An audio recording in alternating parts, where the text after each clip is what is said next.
The mess hall of the Galactic Defense Station buzzed with the usual mixture of alien languages and universal translators working overtime.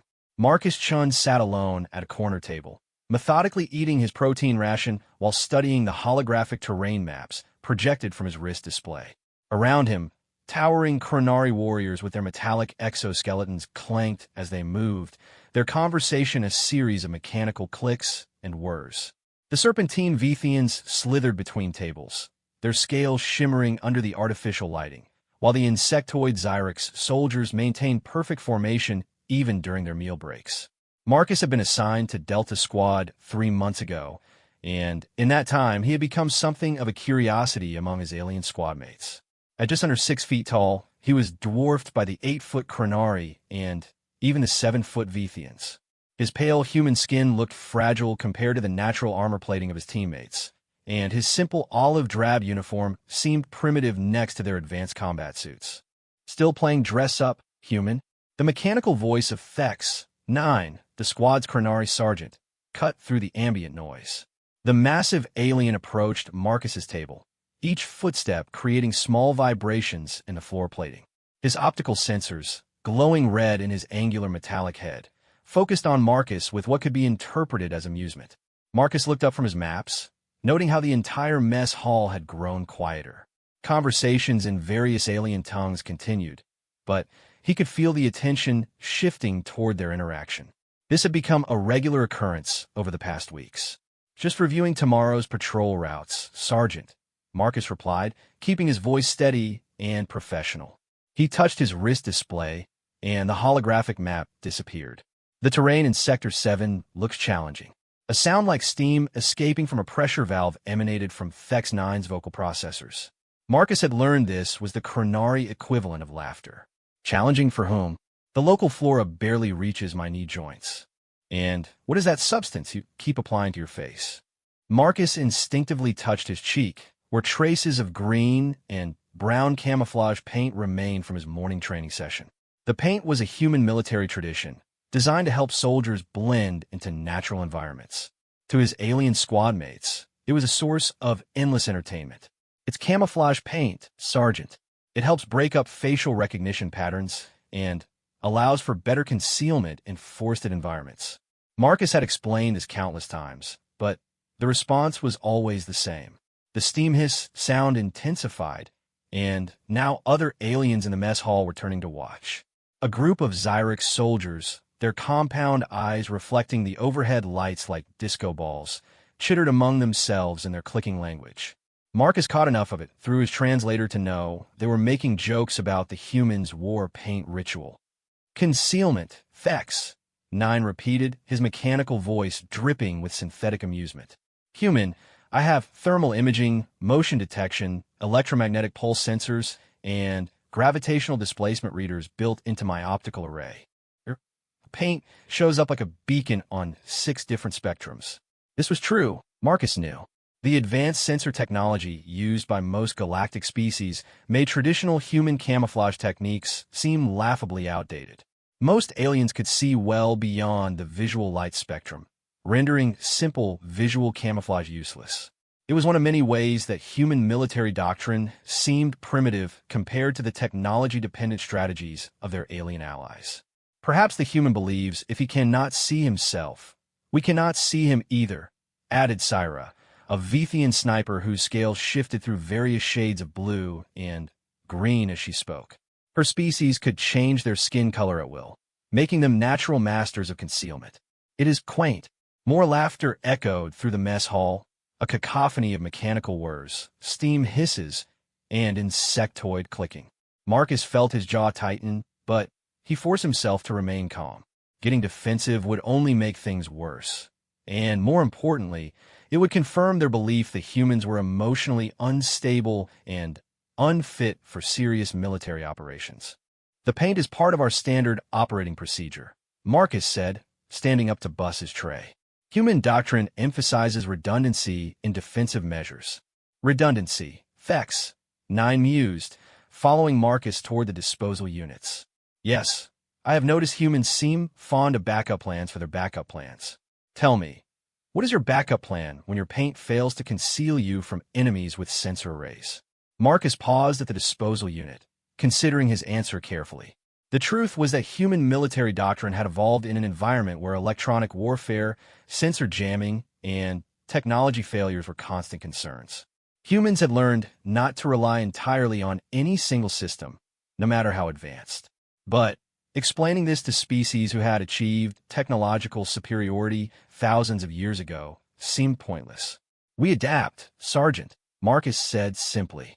"Adapt," Thex-9 repeated, and Marcus could hear something different in the alien's voice. Not quite mockery this time, but not respect either. Curiosity, perhaps. "Yes, I have read about human adaptability in the species files. Remarkable how a species with such limited natural abilities managed to achieve spaceflight." Marcus finished disposing of his tray and turned to face his squad leader. The mess hall had returned to its normal noise level, but he could still feel eyes on them. "Will that be all, Sergeant? Report to the armory at 0600 tomorrow. We have been assigned reconnaissance duty in the Blackwood sector. Intelligence suggests possible insurgent activity." Thex-9's optical sensors dimmed slightly, a sign of dismissal. "Try not to get lost in the trees, human. Your paint will not help you there." As Marcus walked toward the exit, he heard Syra's voice behind him. "Perhaps we should assign him to rear guard duty, Sergeant. If the enemy mistakes him for local vegetation, he might accidentally provide useful intelligence."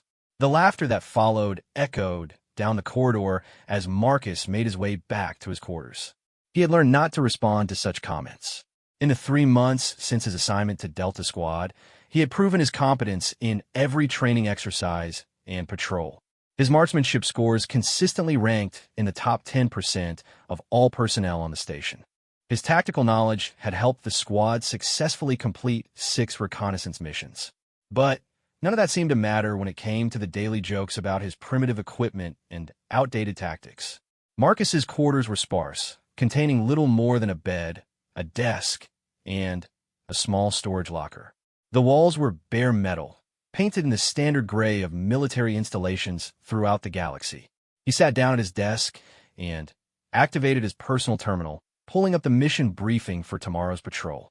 The Blackwood sector was a heavily forested region on the planet's surface, approximately 50 kilometers from the main defense station. Recent satellite sweeps had detected unusual electromagnetic signatures in the area, suggesting the presence of advanced technology that didn't match any known Galactic Defense Force equipment. Command suspected that hegemony insurgents might be establishing a hidden base in the region. The hegemony had been a constant threat for the past 5 years, ever since their failed attempt to overthrow the Galactic Council. Unlike the various species that made up the Defense Force, the hegemony was composed entirely of artificial intelligences and synthetic beings who viewed organic life as inherently inferior. Their technology was often more advanced than even the most sophisticated Defense Force equipment, making them dangerous opponents in any direct confrontation. Marcus studied the topographical data, noting the dense canopy coverage and the rugged terrain. The forest would limit the effectiveness of aerial reconnaissance, and the thick vegetation would interfere with many sensor systems. It was exactly the kind of environment where traditional human tactics might prove useful, despite what his squad mates believed. He opened his storage locker and began preparing his equipment for the next day's mission. His rifle was a standard-issue plasma weapon, identical to those used by most humanoid species in the Defense Force. The uniform was regulation olive drab, designed to be functional rather than technologically impressive. But it was the small items that set his kit apart from those of his alien squad mates.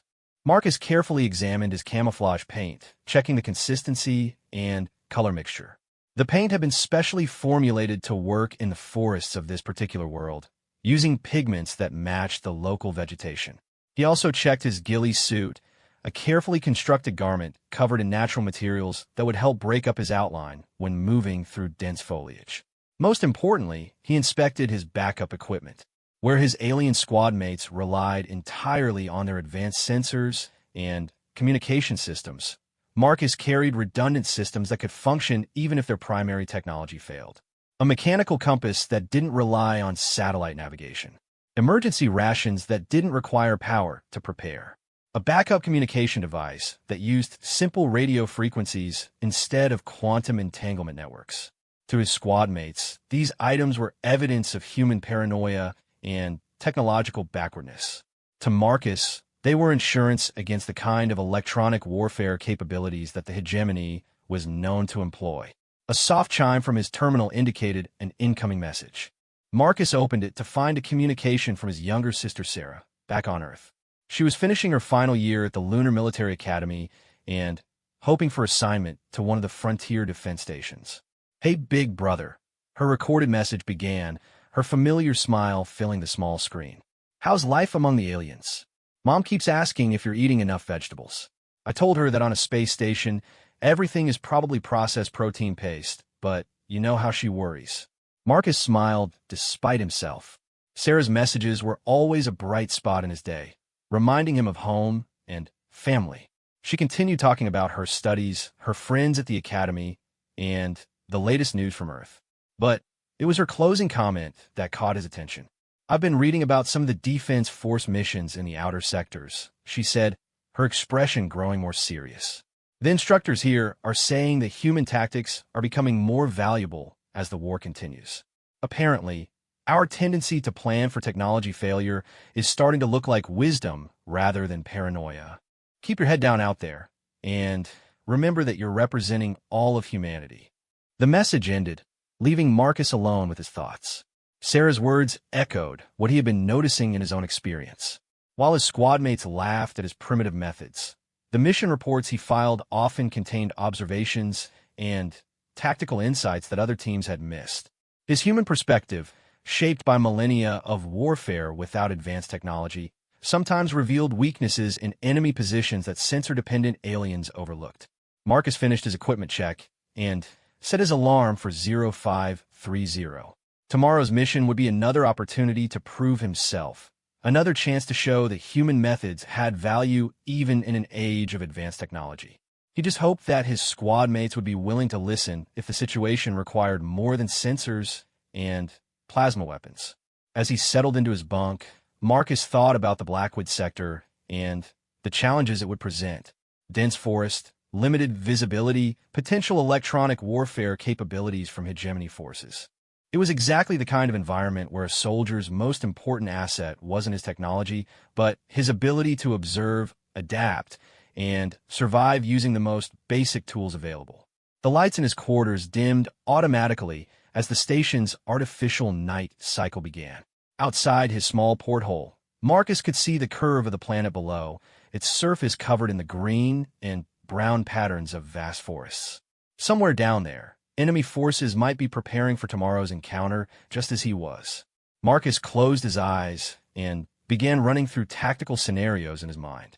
He visualized the terrain, considered approach routes, and planned contingencies for various types of enemy contact. It was an old human habit, this mental rehearsal, passed down through generations of soldiers who had learned that preparation and adaptation were often more valuable than the finest weapons. Tomorrow, he would once again be the primitive human with his laughable camouflage paint and outdated equipment. But Marcus had a feeling that in the deep forests of the Blackwood sector, his alien squad mates might finally understand why humans had survived long enough to reach the stars. The soft hum of the station's life support systems lulled him toward sleep, but Marcus's mind remained active, planning and preparing for the challenges that dawn would bring. In the darkness of his quarters, he smiled grimly. His squad mates might laugh at his methods now, but laughter had a way of stopping when the shooting started. The alarm buzzed at precisely 0530, cutting through the artificial dawn that slowly brightened Marcus's quarters. He had been awake for 10 minutes already. His internal clock still adapted to Earth's natural rhythms despite 3 months in space. The habit of waking before the alarm was another human trait that his alien squad mates found puzzling, along with his preference for sleeping in complete darkness and his need for exactly 8 hours of rest. Marcus moved through his morning routine with practiced efficiency. 20 minutes of calisthenics, a quick hygiene cycle, and a breakfast of protein paste that tasted vaguely like scrambled eggs if you didn't think about it too hard. By 0555, he was fully equipped and heading toward the armory, his boots silent on the metal deck plating. The armory was a vast chamber filled with weapons racks, ammunition storage units, and equipment lockers designed to accommodate the varied physiologies of the Defense Forces member species. Chronari power suits hung like mechanical scarecrows in their charging bays, while Xyrix combat harnesses lay folded in precise geometric patterns that satisfied their species' obsession with order. The air smelled of ozone from the energy weapons and the metallic tang of the automated maintenance systems that kept everything in perfect working order. Thex 9 was already present, his massive form hunched over a tactical display table where holographic images of the Blackwood sector rotated slowly in 3 dimensions.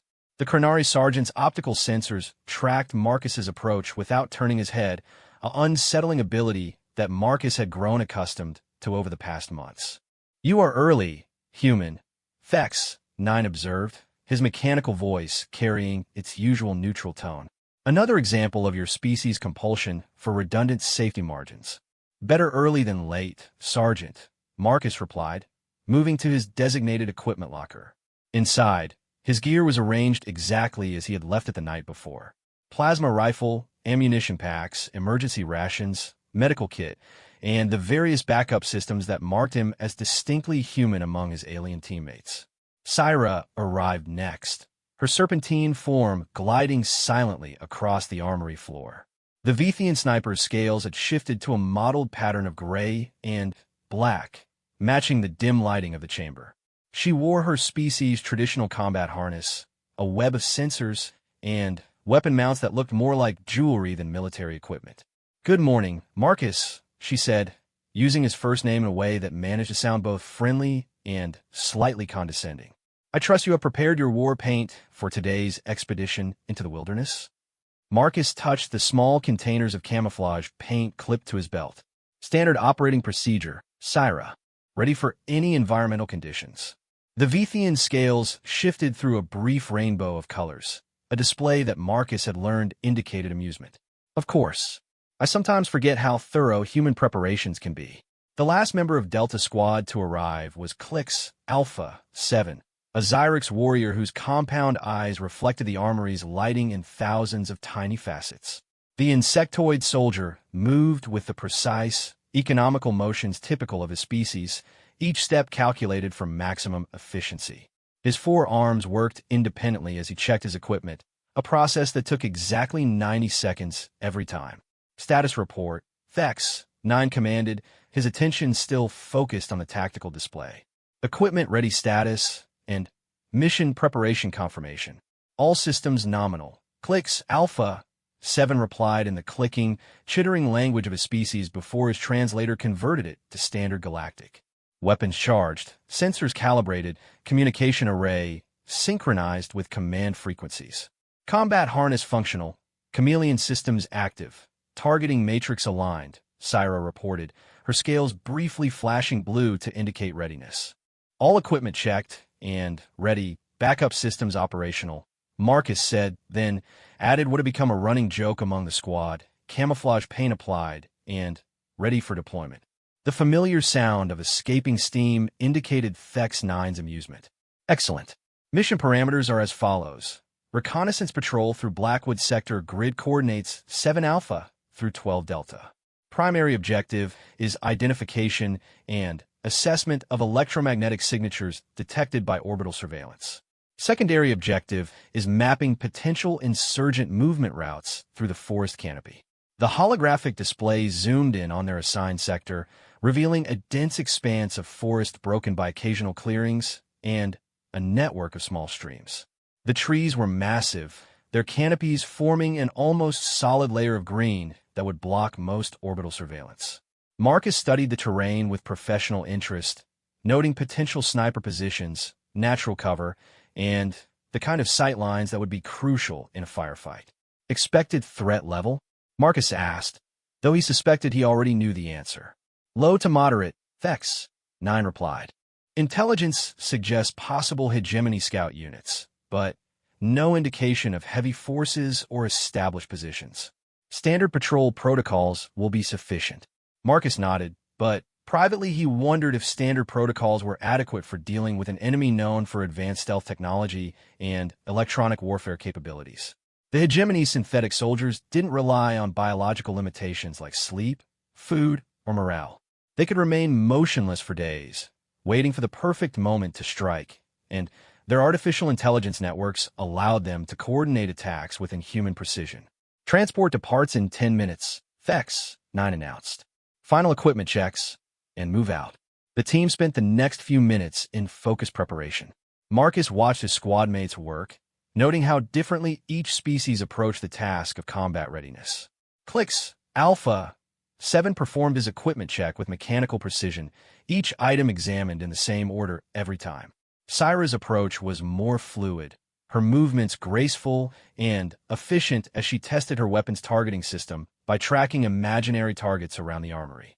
HFY-9 simply stood motionless while internal diagnostics ran through his various systems, his optical sensors flickering through different spectrums. Marcus completed his own preparations by applying fresh camouflage paint to his face and hands. The process took less than 3 minutes, but he was aware of his squad mates watching with their usual mixture of curiosity and amusement. The paint was designed to match the specific vegetation of the Blackwood sector, using pigments that would blend with the local foliage even under different lighting conditions. Human, HFY-9 said as Marcus finished his camouflage application, I am curious about your reasoning for this ritual. Our sensors will identify your position regardless of visual camouflage. Enemy sensors will likely do the same. What tactical advantage do you believe this provides? It was a legitimate question, one that Marcus had considered many times during his training on Earth. Multiple layers of defense, Sergeant. If sensors fail or are jammed, visual identification becomes primary. Human doctrine emphasizes redundancy because technology can be compromised. An interesting philosophy, HFY-9 mused. Your species seems to plan extensively for the failure of advanced systems. Because advanced systems do fail, Marcus said simply, usually when you need them most. The transport to the planetary surface was a standard military shuttle designed to carry mixed alien crews. The interior was spacious enough to accommodate the largest defense force species, with modular seating that could be configured for different physiologies. Marcus strapped himself into a human standard seat while his squad mates secured themselves in their species-specific restraints. The descent through the atmosphere was routine, the shuttle's pilots navigating through the standard approach corridors with practiced ease. Through the viewports, Marcus watched the planet's surface grow larger and more detailed. The Blackwood sector was well named. The forest canopy was so dense it appeared almost black from altitude, broken only by the occasional glint of sunlight on water. Landing zone is clear, the pilot announced as the shuttle settled onto a natural clearing approximately 2 kilometers from their patrol area. Pickup scheduled for 1800 hours at the same coordinates. Good hunting. The squad disembarked quickly, each member immediately taking up defensive positions around the landing zone. Marcus noted with professional approval how his alien squad mates, despite their jokes about human paranoia, were just as careful about security protocols as any Earth-trained soldier. The forest around them was alive with sounds, bird calls, insect buzzing, and the rustle of small animals moving through the undergrowth.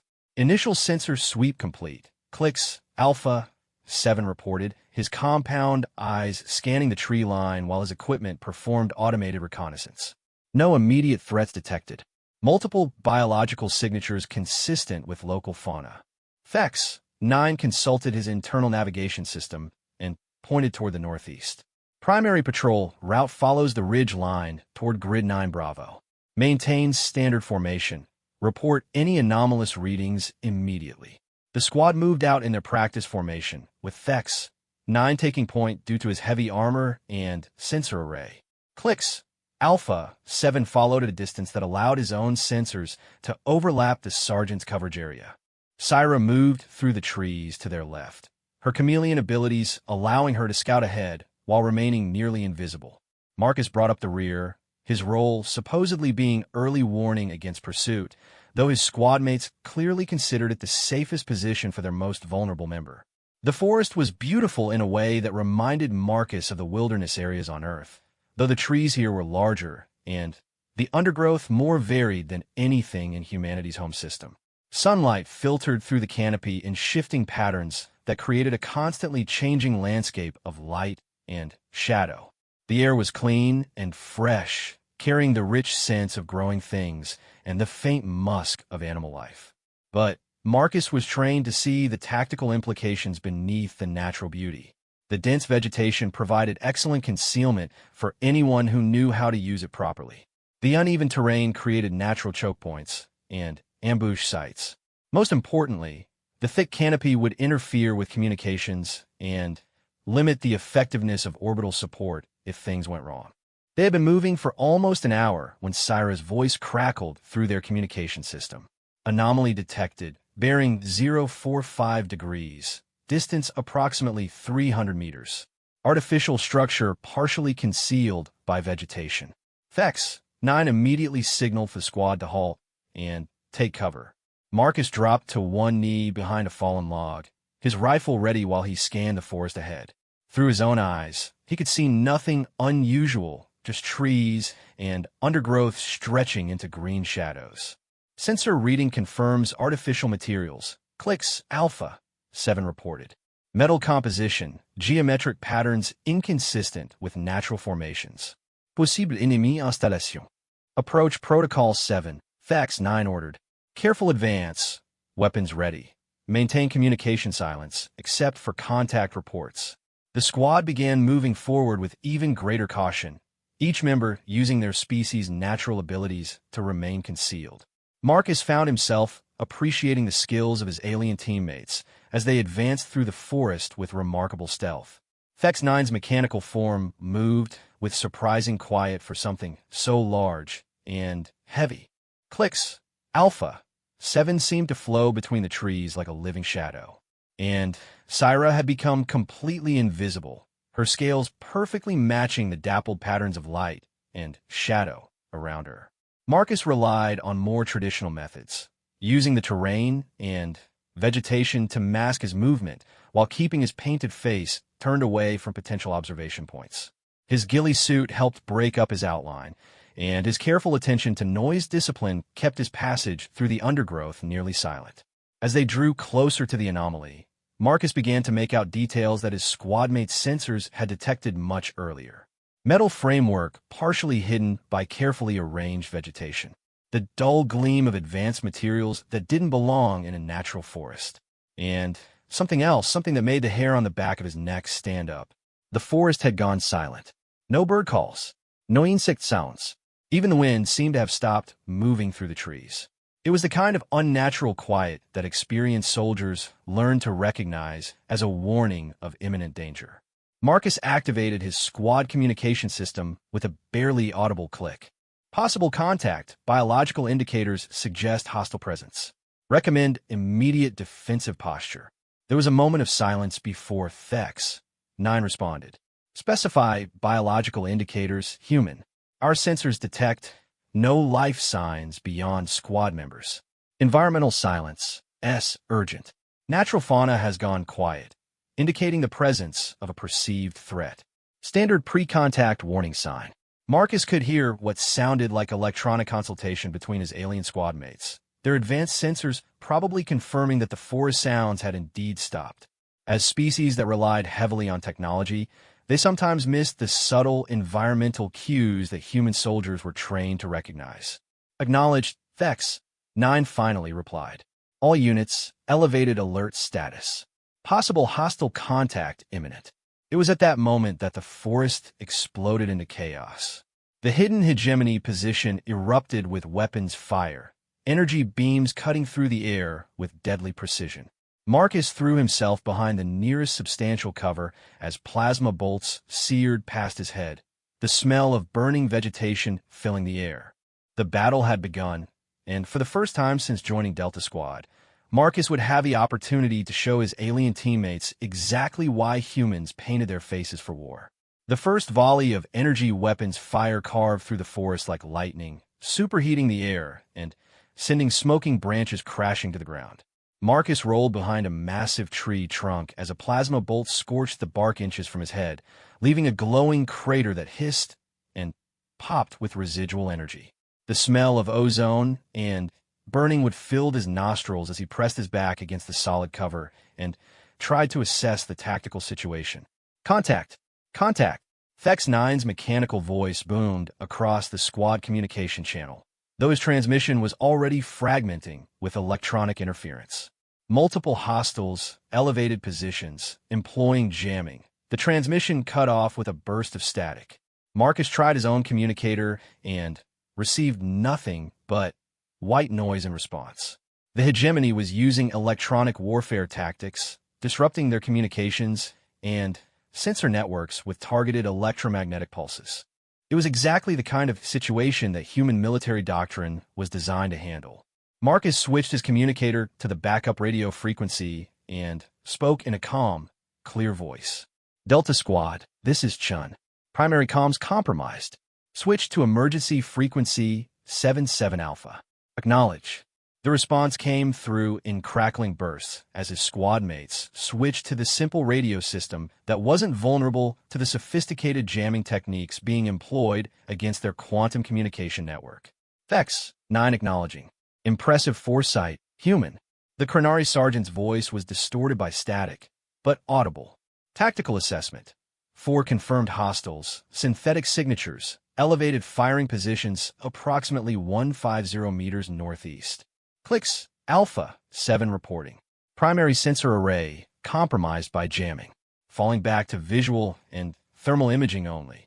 The Xyrix soldier's usual precision was still evident despite the stress of combat. Enemy positions concealed by advanced camouflage, difficult to acquire targets. Syra here. Chameleon systems functional but compromised. The enemy can detect me despite visual concealment. There was a note of frustrated surprise in the Vithian sniper's voice. The hegemony's sensors were apparently more sophisticated than anything the defense force had encountered before. Another volley of plasma fire swept across their position, forcing Marcus to duck lower behind his tree cover. The enemy was using suppressing fire to keep the squad pinned down, while additional forces maneuvered into better positions. Marcus could hear the whine of servo motors and the distinctive hum of synthetic soldiers moving through the forest with mechanical precision. Enemy advancing to flanking positions, Marcus reported into his radio. Estimate 2 minutes before they achieve crossfire coverage of current position. Recommend immediate displacement to secondary defensive position. Negative, Thex 9 replied. Sensor array detecting additional enemy units approaching from the south. We are surrounded. Marcus closed his eyes and forced himself to think tactically rather than emotionally. Being surrounded wasn't necessarily a death sentence if you knew how to respond properly. Human military history was full of examples of encircled forces that had fought their way out through superior tactics and determination. But his alien squad mates were accustomed to relying on technological superiority rather than tactical innovation. All units, listen carefully, Marcus transmitted. Human tactical doctrine for encirclement situations. We need to create confusion and exploit enemy assumptions about our capabilities. Elaborate quickly, human. Syra's voice crackled through the static. The southern units are advancing rapidly. Marcus switched his rifle to single-shot mode and carefully checked his ammunition count. 37 rounds remaining, plus 3 spare magazines. Not much for a prolonged firefight, but enough if he used them wisely. Hegemony forces expect us to behave like typical defense force units. They're counting on our reliance on sensors and advanced technology. We're going to disappoint them. A plasma bolt exploded against the tree trunk above Marcus's head, showering him with burning splinters. The enemy was getting closer, and their fire was becoming more accurate as their targeting systems acquired better data on the squad's positions. Thex 9, I need you to lay down maximum suppressing fire on the northeastern positions in 30 seconds. Marcus continued, his mind racing through tactical possibilities. Full auto, everything you've got. Don't worry about accuracy, just volume of fire. That will expend significant ammunition and reveal my exact position.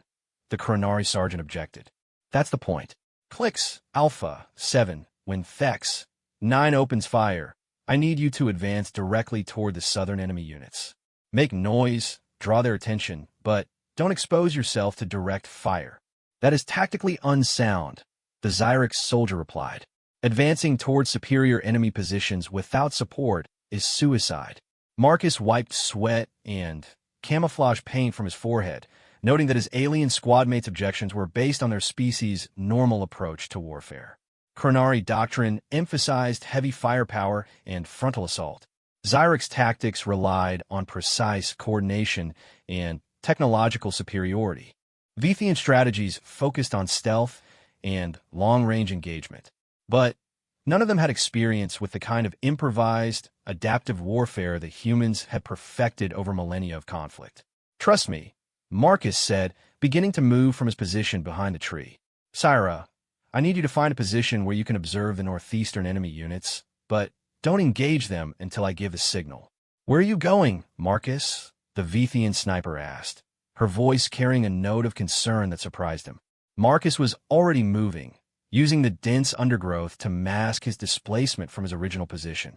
His camouflage paint and ghillie suit allowed him to blend with the forest shadows in a way that his alien squad mates' advanced technology couldn't replicate.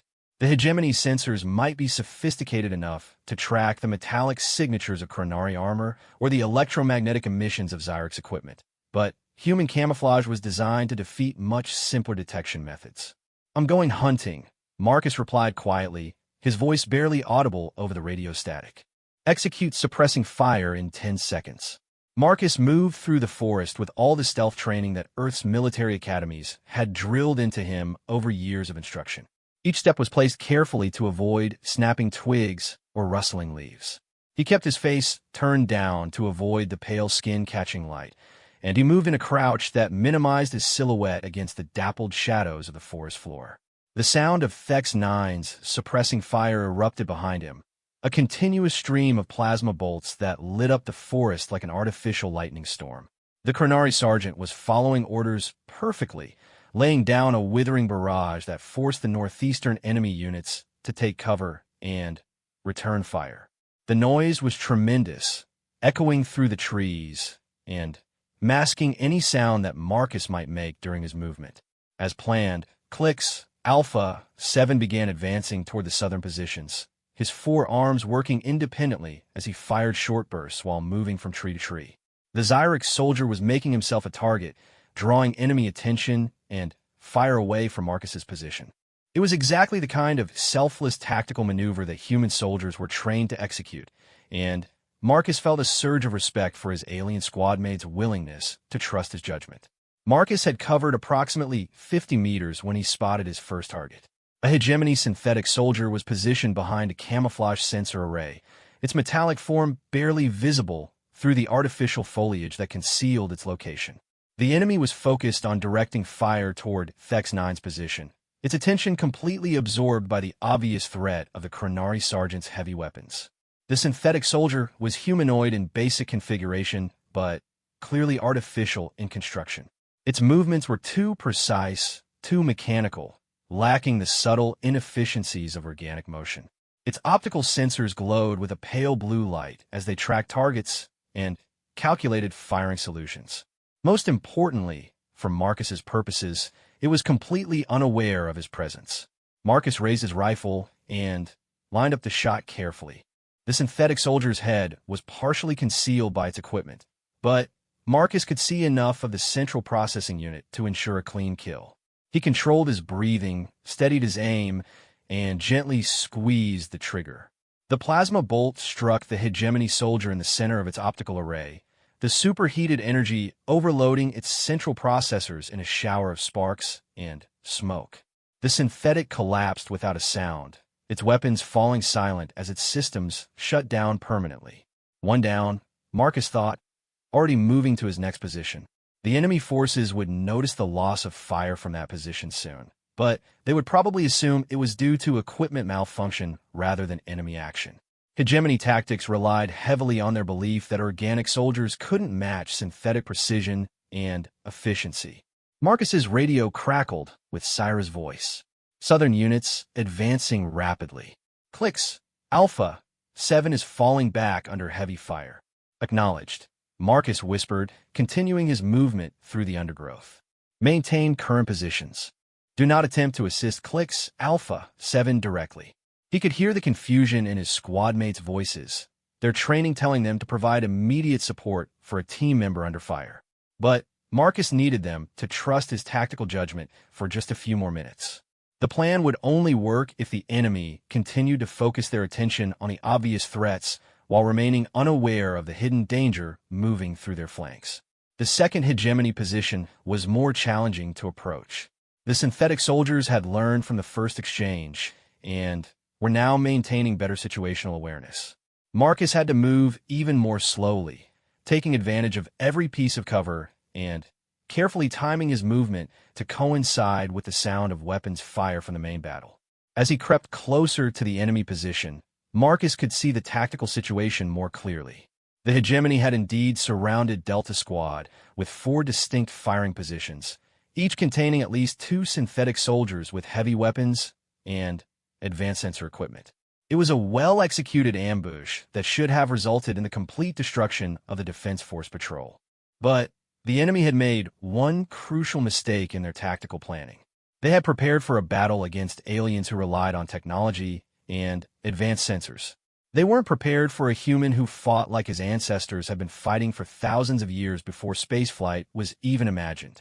Marcus spotted his second target, another synthetic soldier manning what appeared to be an advanced jamming device. The enemy was so focused on maintaining electronic warfare against the squad's communication and sensor systems that it never noticed the camouflage human approaching from behind.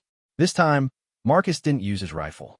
Instead, he drew the combat knife that every human soldier carried as a backup weapon. The blade was simple, reliable, and completely silent. Marcus approached the synthetic soldier from its blind spot and drove the knife into the gap between its head and torso, severing the critical data cables that connected its processing unit to its body.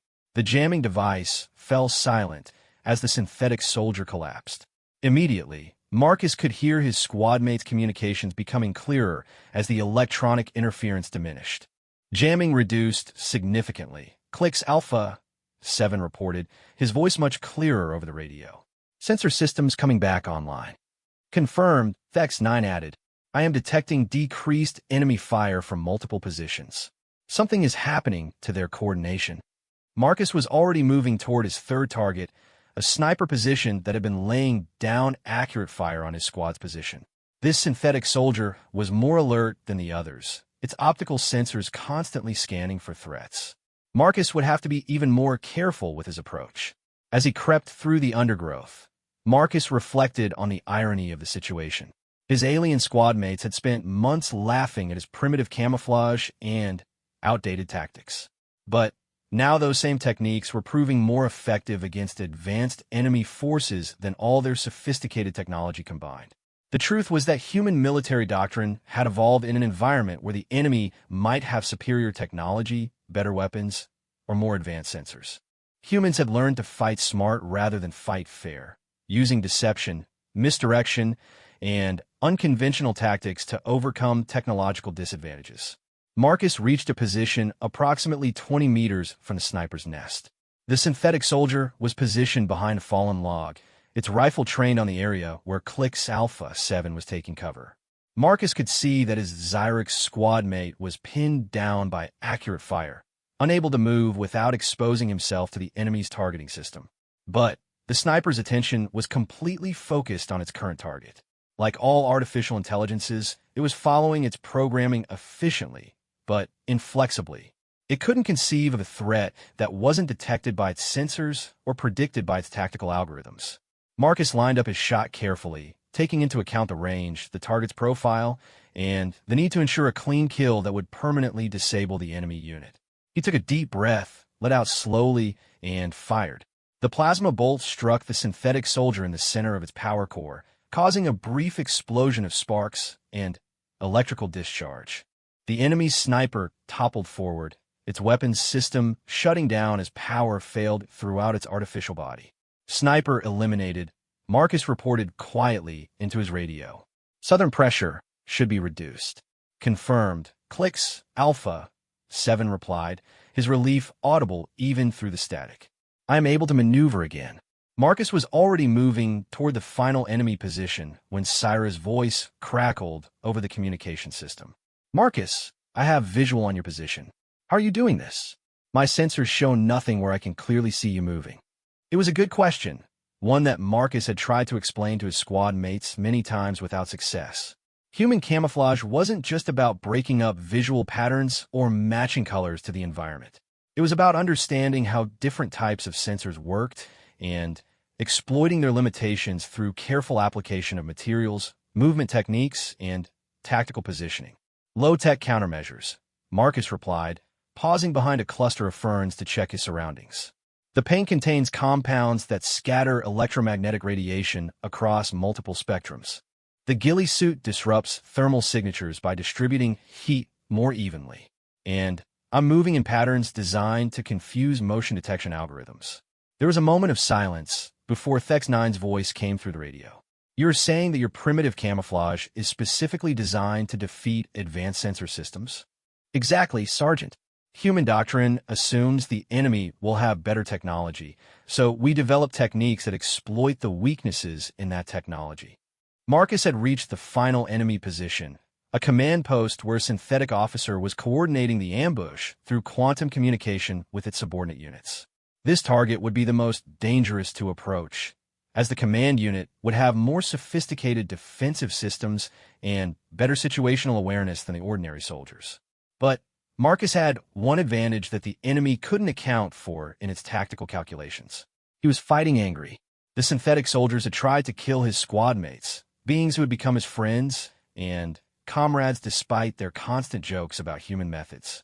The hegemony might not understand concepts like loyalty or brotherhood, but they were about to learn why those qualities made human soldiers so dangerous. The final phase of Marcus's counterattack was about to begin, and the laughing would definitely stop.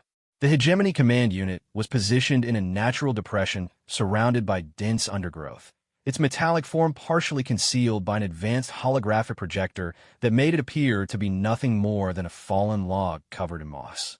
But Marcus could see through the illusion because he wasn't relying solely on his eyes. The pattern was too perfect, too symmetrical to be natural. The edges were too clean, lacking the organic irregularity that characterized actual fallen trees. Marcus studied the position carefully, noting the synthetic officer's defensive setup and the fields of fire that covered the approaches to its location. The command unit was significantly more sophisticated than the ordinary soldiers he had eliminated, its optical sensors constantly sweeping the surrounding area, while multiple communication arrays maintained contact with hegemony forces throughout the sector. Most importantly, Marcus could see that the command unit was positioned to coordinate not just this ambush, but potentially several others. Tactical displays projected from its wrist-mounted computers showed the positions of other hegemony forces operating in the Blackwood sector, forces that would converge on Delta Squad's position if the current engagement lasted much longer. Marcus activated his emergency radio frequency and whispered his report to the squad. Command unit located, grid reference 9, Bravo 4. Estimate 15 minutes before enemy reinforcements arrive. Request immediate coordinated assault on my signal. Negative, human, Thex9's mechanical voice responded through the static. Your position is too exposed. Fall back to defensive perimeter, and we will call for orbital support. No time, Sergeant. Orbital support will take 30 minutes minimum to arrive and establish targeting solutions. Enemy reinforcements will be here in 15. Marcus checked his rifle's charge indicator and noted that he had enough power for perhaps a dozen more shots. I need you to trust me on this. There was a pause filled with electronic interference before Syra's voice came through the communication system. What do you need us to do, Marcus? The question surprised him. Throughout their previous missions, his alien squad mates had politely listened to his tactical suggestions, but rarely implemented them. Now, pinned down by superior enemy forces and cut off from their usual technological advantages, they were finally ready to try human methods. Thex9, I need maximum suppressing fire on the northeastern positions again, but this time advance while firing. Make them think you're attempting a frontal assault. Marcus began his approach toward the command unit, moving with painstaking care through the undergrowth. Clicks, Alpha 7, circle around to the southern positions and prepare to assault on my mark. Syra, find a position where you can provide covering fire, but hold your shots until I engage the command unit. Understood, came the replies from his squad mates, their voices carrying a new note of respect that Marcus had never heard before. Marcus continued his approach, every sense focused on the task ahead. The forest around him was still unnaturally quiet, the normal sounds of wildlife suppressed by the presence of the synthetic soldiers and the violent discharge of energy weapons. The air smelled of ozone, burning vegetation, and the metallic tang of overloaded electronic systems. As he drew closer to the command unit, Marcus could make out more details of its construction. The synthetic officer was larger and more heavily armored than its subordinates, with multiple weapon systems integrated into its torso and arms. Its head was a sophisticated sensor cluster that constantly rotated to scan different areas, while its hands manipulated holographic controls with mechanical precision. But, like all artificial intelligences, the command unit was following predictable patterns based on its programming. It was focused on coordinating the ambush according to standard hegemony tactical doctrine, which emphasized overwhelming firepower and technological superiority. It wasn't prepared for an enemy that fought according to completely different principles. Marcus positioned himself approximately 10 meters from the command unit's location and began his final preparations. He switched his rifle to full automatic mode, checked his remaining grenades, and mentally rehearsed the sequence of actions he would need to execute in the next 60 seconds. Everything would depend on speed, surprise, and his squad mates' willingness to execute human tactics despite their unfamiliarity with such methods. All units, stand by, Marcus whispered into his radio. Assault begins in 30 seconds. The response from his alien squad mates was immediate and professional. Despite their previous skepticism about human military methods, they were ready to follow his lead in a situation where their own technological advantages had been neutralized. Marcus felt a surge of appreciation for their trust and a determination not to let them down.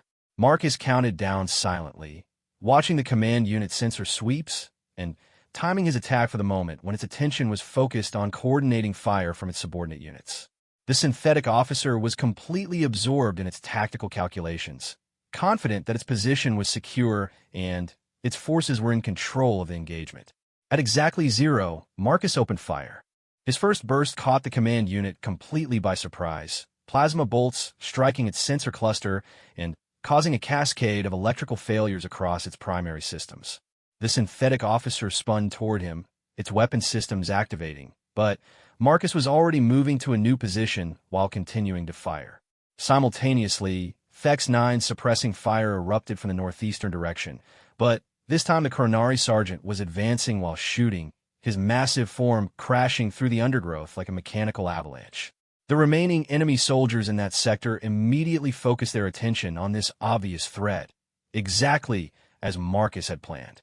Click's Alpha 7's assault on the southern positions began a few seconds later. The Xyric soldiers, 4 arms allowing him to maintain continuous fire while moving rapidly between cover points.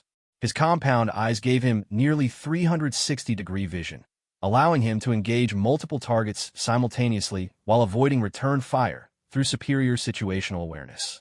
The command unit, partially blinded by Marcus's initial attack, was struggling to coordinate its forces while under direct assault. Its communication arrays were damaged, cutting it off from several subordinate units, and its tactical displays were flickering with error messages as damaged sensors provided conflicting information. Marcus closed the distance rapidly, firing short bursts to keep the command unit suppressed while maneuvering to a position where he could deliver a final, decisive attack. The synthetic officer was larger and more heavily armed than he was, but it was also slower and less adaptable. Its programming was designed for situations where it maintained tactical superiority, not for close-quarters combat against an enemy that refused to follow predictable patterns. The command unit managed to bring one of its weapon systems to bear on Marcus's position, sending a stream of plasma bolts that scorched the ground where he had been standing moments before. But Marcus was no longer there, having rolled behind a fallen tree while the synthetic officer was tracking his previous position. From his new position, Marcus could see the command unit's back, where its primary power core was protected by lighter armor plating. He lined up his shot carefully, knowing that he would only get one chance to penetrate the synthetic officer's defenses at close range. Marcus fired a sustained burst directly into the power core, the plasma bolts overloading the command unit's primary energy systems in a shower of sparks and electrical discharge. The synthetic officer staggered forward, its weapons falling silent as power failed throughout its artificial body. For a moment, it remained upright, its backup systems struggling to maintain basic functions. Then, Marcus was on his feet, closing the final distance with his combat knife ready. The command unit turned toward him, its optical sensors flickering weakly, but it was too badly damaged to offer effective resistance.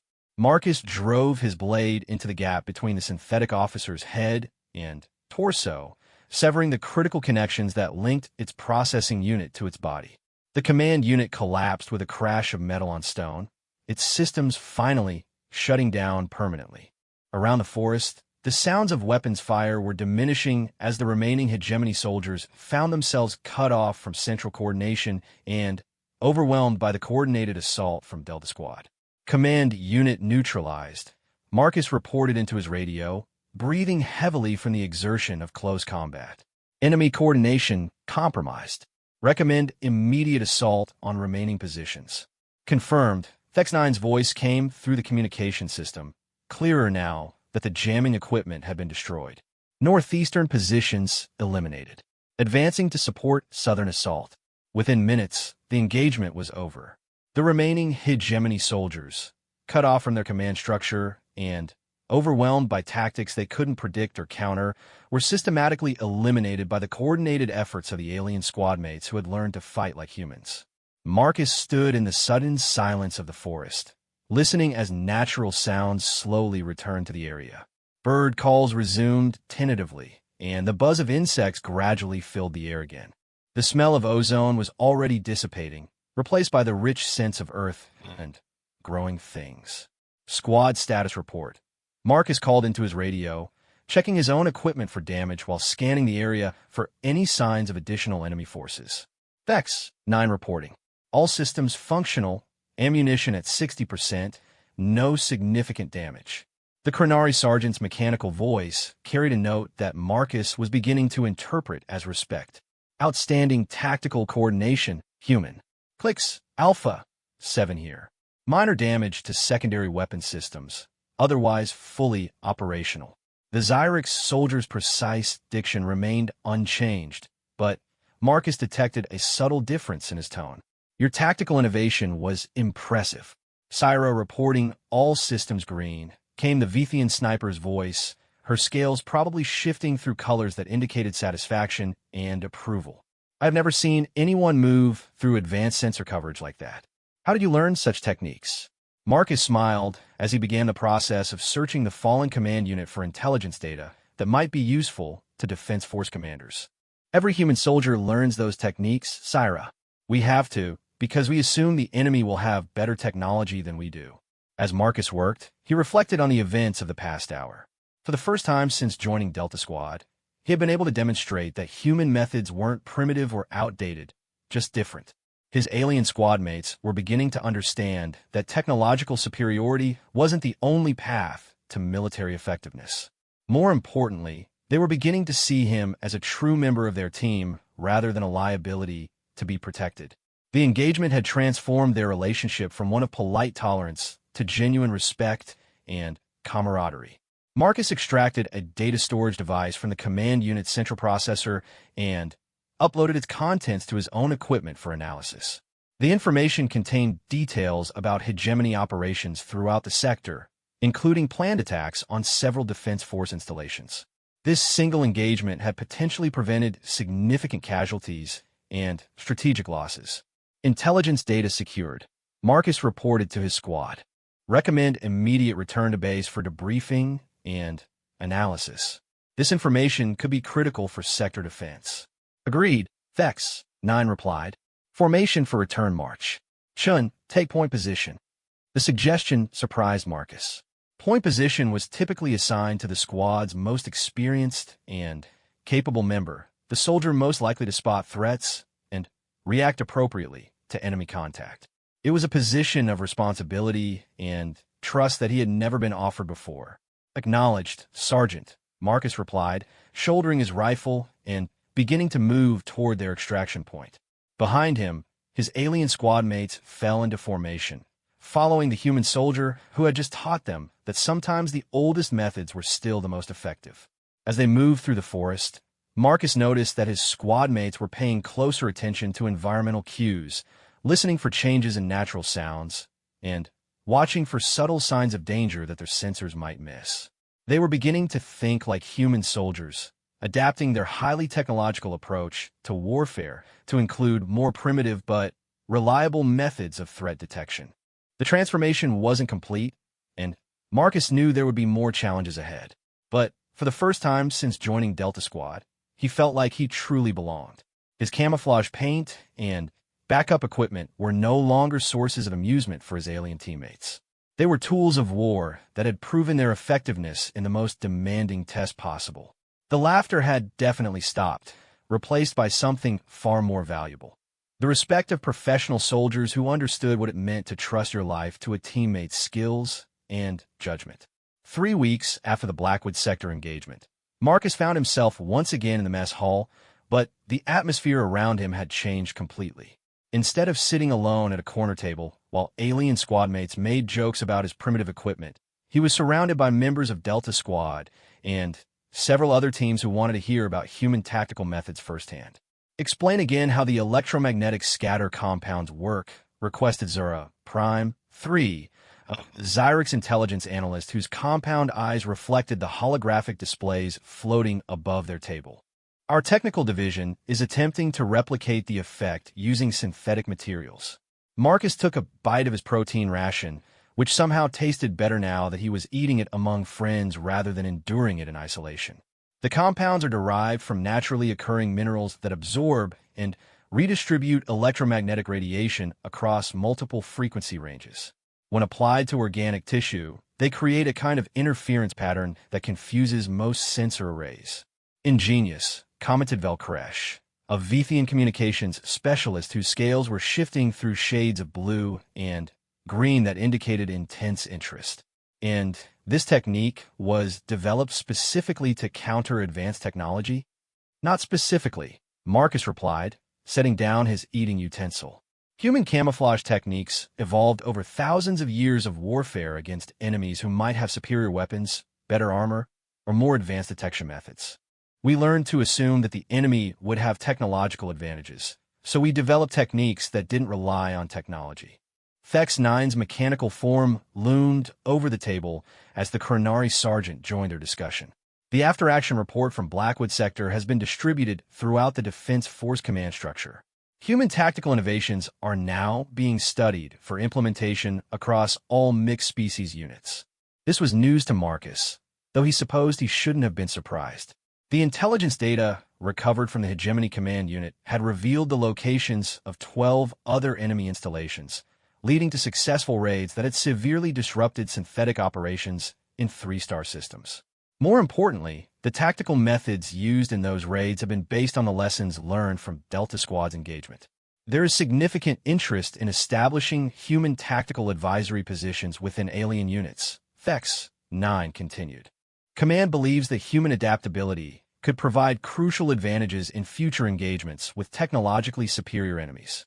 Marcus felt a surge of pride, not just for himself, but for his entire species. After centuries of being considered the newcomers to galactic civilization, humans were finally being recognized for their unique contributions to military science. The same characteristics that had made them seem primitive to advanced alien species were now being valued as strategic assets. "Speaking of tactical innovations," Cyrus said as she glided up to their table, her serpentine form moving with the fluid grace that Marcus had learned to appreciate during their missions together. "I have received an interesting communication from my home world's military command. They want to establish an exchange program with Earth's military academies." Marcus raised an eyebrow. The Vithian Confederacy was known for its advanced stealth technology and sophisticated intelligence networks. The idea that they wanted to learn from human military institutions would have been unthinkable just a few months ago. "What kind of exchange program?" Marcus asked. "Vithian officers would attend Earth's military academies to study human tactical doctrine, particularly techniques for operating in environments where advanced technology is unavailable or compromised," Syra explained, her scales shifting to indicate excitement. In return, human officers would train with Vithian stealth specialists to develop hybrid techniques that combine technological and non-technological approaches. Click's Alpha 7 approached their table with his characteristic precise movements, carrying a data tablet that displayed complex tactical simulations. "I've been analyzing the engagement patterns from our recent missions," he announced in his clicking, chittering language before the translator converted his words to standard Galactic. Human tactical unpredictability creates a force multiplication effect that increases squad effectiveness by an average of 37%. The Xyrix soldier's obsession with precise measurements had once amused Marcus, but now he appreciated how Click's Alpha 7's analytical approach provided valuable insights into the effectiveness of different tactical methods. The alien's ability to quantify the benefits of human adaptability was helping convince skeptical commanders throughout the defense force. 37%. Fex 9 repeated, his optical sensors focusing on the data display. That is a significant tactical advantage. No wonder Command is interested in expanding human integration into mixed species units. Marcus looked around the table at his alien squad mates, reflecting on how much their relationship had changed since that first day when they had laughed at his camouflage paint. They were no longer just colleagues assigned to work together. They had become a genuine team that combined each species' unique capabilities into something greater than the sum of its parts. "There's something else," Marcus said, pulling up his personal communication display. "I received a message from Earth Command this morning. They're offering me a promotion to lieutenant and assignment as a tactical advisor to the 3rd Galactic Defense Regiment." The reaction from his squad mates was immediate and varied. Fex 9's optical sensors brightened with what Marcus had learned to recognize as approval. Syra's scales shifted through a rapid sequence of colors that indicated surprise and congratulation. Click's Alpha 7 stood at attention in the formal posture his species used to show respect for superior officers. "Outstanding achievement, Marcus," Syra said, using his first name in a way that now conveyed genuine friendship rather than condescension. "You have earned this recognition through exceptional performance and innovation." "Agreed," Fex 9 added. "Your tactical leadership during the Blackwood engagement prevented significant casualties and strategic losses. The promotion is well-deserved." Marcus felt a mixture of pride and uncertainty about the opportunity. The promotion would mean leaving Delta Squad and taking on broader responsibilities for training and advising other units throughout the defense force. It was exactly the kind of career advancement that ambitious young officers dreamed about. But it would also mean leaving behind the team that had become his family among the stars. These alien soldiers had become more than squad mates. They were friends who had learned to trust his judgment and rely on his unique skills. The thought of starting over with a new unit was daunting. "Have you decided whether to accept the promotion?" Click's Alpha 7 asked with characteristic directness. "I'm still considering it," Marcus replied honestly. "The opportunity is incredible, but I value what we've built here with Delta Squad. It will be difficult to leave that behind. You should not base your decision on loyalty to us," Fex 9 said firmly. "Your skills and knowledge could benefit hundreds of soldiers throughout the defense force. It would be selfish for us to discourage your advancement for our own convenience." The Chronari Sergeant's words carried the weight of genuine wisdom, but Marcus could detect an underlying sadness in his mechanical voice. Despite their different species and backgrounds, the members of Delta Squad had formed bonds that transcended biological differences. Besides, Syra added with the kind of mischief that Marcus had learned to associate with her species, "We have learned your techniques well enough to train replacements. Any human assigned to Delta Squad will find squad mates who understand the value of backup plans and redundant systems." Marcus smiled at that. It was true that his alien teammates had adapted their own methods to incorporate human tactical principles. They now carried backup communication devices, maintained awareness of environmental indicators that their sensors might miss, and planned for technology failures in ways that would have seemed paranoid to them months ago. "Actually," Click's Alpha 7 said, manipulating his data tablet to display new information, "I have been developing simulation programs based on human tactical innovations. These programs could be used to train other mixed species units in adaptive combat methods." The Xyrix soldier's analytical nature had led him to systematically study every engagement they had participated in, identifying the specific elements of human doctrine that provided tactical advantages. His simulations were already being tested by training units throughout the defense force. And I have been working with Vithian intelligence specialists to develop improved camouflage compounds that combine human chemical techniques with our natural chameleon abilities, Syra added. The results are promising for applications in deep reconnaissance missions. Marcus realized that each member of Delta Squad had been influenced by their exposure to human methods, adapting their own species' capabilities to create hybrid techniques that were more effective than either approach used independently.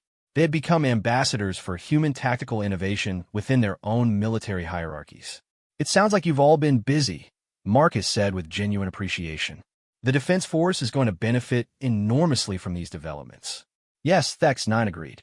"But these developments would not have been possible without your willingness to share human knowledge despite our initial skepticism.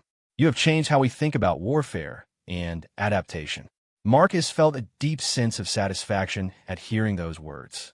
When he had first been assigned to Delta Squad, his goal had simply been to prove that humans could contribute meaningfully to galactic defense efforts.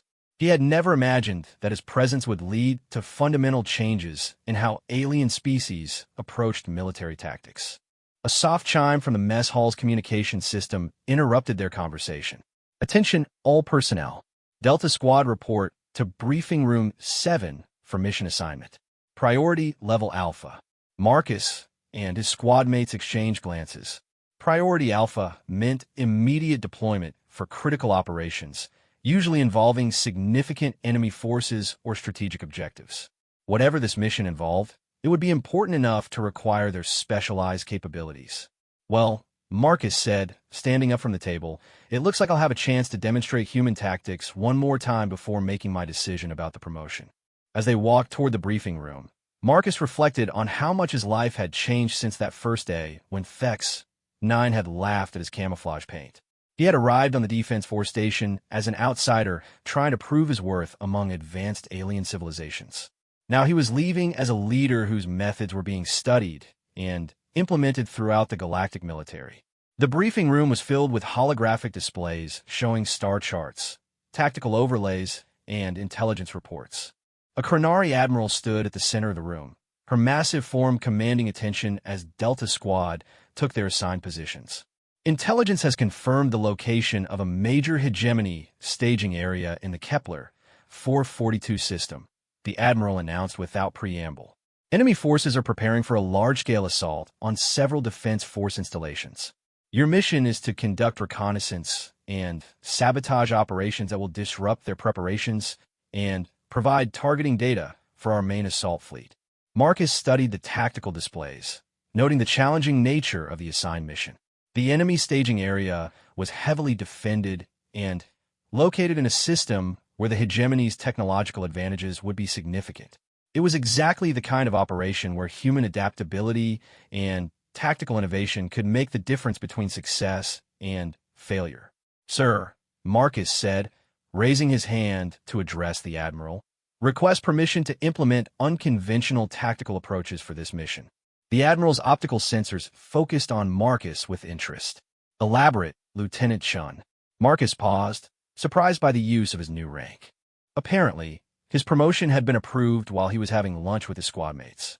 "Human doctrine for operations against technologically superior enemies, Admiral. Emphasis on stealth, misdirection, and exploitation of enemy assumptions about our capabilities." "Granted," the Admiral replied immediately. "Delta Squad has demonstrated exceptional effectiveness using human tactical innovations. You have full authorization to implement whatever methods you consider appropriate." As the briefing continued, Marcus felt a sense of completion rather than beginning. His journey from laughingstock to respected tactical leader was ending, but it was also opening the door to new opportunities and challenges. Whether he accepted the promotion to regimental advisor or remained with Delta Squad, he knew that humans would continue to surprise their alien allies with their adaptability and innovation. The laughter had stopped long ago, replaced by something far more valuable. The recognition that in a galaxy full of advanced civilizations, sometimes the most effective weapon was the willingness to think differently and adapt to any situation. As Delta Squad prepared for their next mission, Marcus touched the camouflage paint containers on his belt and smiled. His alien squad mates might now understand the value of human tactics, but they still couldn't quite believe that war paint could be the key to defeating an enemy with sensors that could detect a heartbeat from orbit. They were about to learn, once again, why humans had survived long enough to reach the stars despite having no natural advantages except one: the absolute refusal to give up, no matter what the odds.